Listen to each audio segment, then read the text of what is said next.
Moreover, will the government publish a parallel violence against men and boys strategy to cover all forms of intimate violence against men and boys? Well, the Noble Lord is absolutely right with his figures, and I think had we done it in the way that he suggested, there may have been a lot of complaints from women and domestic abuse organisations that actually we hadn't reflected the fact that it was predominantly women who suffered from domestic abuse. So that lovely lady there was Baroness Williams of Trafford.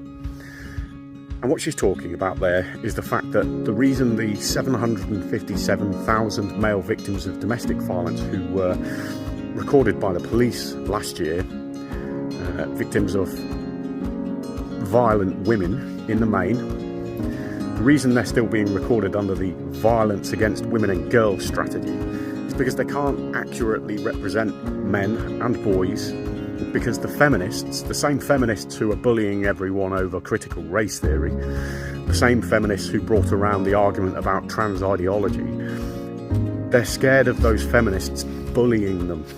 They're scared of women standing up and saying, how dare you say women aren't overrepresented in the literature. They're not overrepresented, and you as the government know that, don't you, Baroness Williams? I mean, you are a previous head of diversity and equality, that type of thing, aren't you? So your political persuasions are very skewed, so it's not really a surprise. But being as you're the government, you do have access to the very latest research, don't you?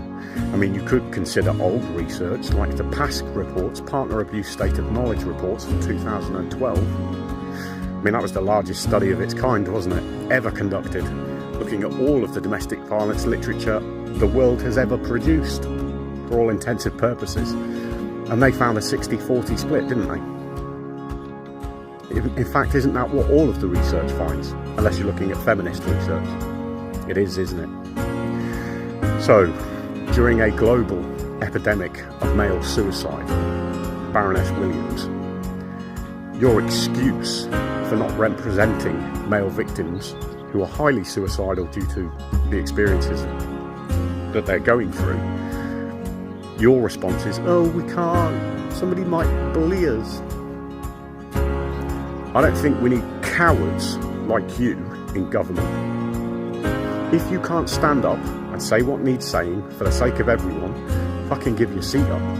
Who the hell do you think you are? Men and boys are dying at epidemic levels, and all you care about is whether some angry feminist is going to shout at you. What are you going to do when people like me start shouting at you?